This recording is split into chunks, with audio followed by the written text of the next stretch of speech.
வணக்கம். ஸ்கோருக்கு பின்னால இருக்கிற கதைகளை நாம அலசி ஆராய போறோம். இன்னைக்கு வான்கடே ஸ்டேடியத்தை அதர வச்ச ஒரு முக்கியமான ஐபிஎல் மேட்ச் பத்தி தான் நாம ஆழமா பார்க்க போறோம். வாங்க ஆரம்பிக்கலாம். சரி, வாங்க நேரா கதைக்குள்ள போலாம். மேட்ச் ஆரம்பிக்கிறதுக்கு முன்னாடியே மும்பை இந்தியன்ஸ் தரையில ஒரு பெரிய பாரம் இருந்துச்சு. அது என்னன்னா இந்த நம்பர் தான் 4. ஆமாங்க, இந்த சீசன்ல அவங்க வரிசையா 4 மேட்ச் தோத்துறாங்க. சோ 5வது தோல்வியை எப்படியாவது தடுத்தே ஆகணுங்கிற ஒரு பயங்கர பிரஷரோட தான் களத்துல இறங்குனாங்க. மேட்ச் நடந்தது எங்க? மும்பையோட சொந்த கோட்டைன்னு சொல்ற வான்கடே ஸ்டேடியத்துல. அங்க அவங்க ஒரு சவாலான ஸ்கோரையும் செட் பண்ணாங்க.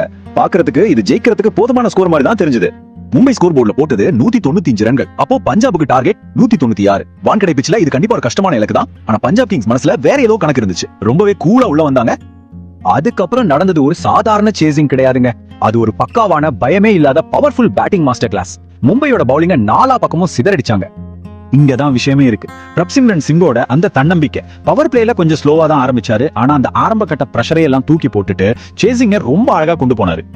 வெறும் வார்த்தையில மட்டும் சொல்லல, வெறும் 39 பந்துல 80 ரன் அடிச்சு அந்த நம்பிக்கையை நிரூபிச்சாரு. ஒரு ஸ்டேஜ்ல மும்பை பக்கம் இருந்த மேட்ச தன்னோட அந்த வெறித்தனமான அடியால மொத்தமா பஞ்சாப் பக்கம் இழுத்துட்டு வந்துட்டாரு. பிரப்சிம்ரன் ஒரு பக்கம் பட்டையா கலப்ப, இன்னொரு பக்கம் அவரோட கேப்டன் ஸ்ரேயாஸ் ஐயர் உள்ள வந்த முதல் பந்துல இருந்தே தாக்குதல் ஆரம்பிச்சிட்டாரு. செட்டில் ஆகிறதுக்கெல்லாம் டைமே எடுத்துக்கல. இந்த நம்பர்ஸ் பாருங்களேன், இது ஏதோ ஒரு மேட்ச்ல வந்த ஃபார்ம் இல்ல. இந்த சீசன் முழுக்கவே கேப்டன் சம ஃபார்ம்ல இருக்காரு.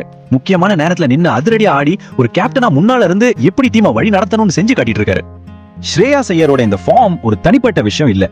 இது பஞ்சாப் அணியோட ஒரு பெரிய ஆதிக்கத்தோட ஒரு சின்ன பகுதி தான். வாங்க இன்னும் சில நம்பர்ஸை பார்த்து இந்த ஆதிக்கம் எவ்வளவு ஆழமானதுன்னு தெரிஞ்சுக்குவோம். இந்த 2 டீமுக்கும் இடையிலான சமீபத்திய வரலாற்றை பார்த்தாலே ஒரு விஷயம் தெளிவா புரியும். பஞ்சாப் தொடர்ந்து மும்பையை டாமினேட் பண்ணிருக்காங்க.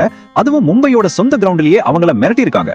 குறிப்பா ஒரு டார்கெட்டை சேஸ் பண்றதுல பஞ்சாப் கடந்த 2 சீசனா ஒரு அசுர பலத்தோட இருக்காங்க. பாருங்க, கிட்டத்தட்ட 82% சேசிங்ல ஜெயிச்சிருக்காங்க. இது சும்மா நடக்கிற விஷயம் இல்ல, இது ஒரு பக்காவான திட்டமிடல்.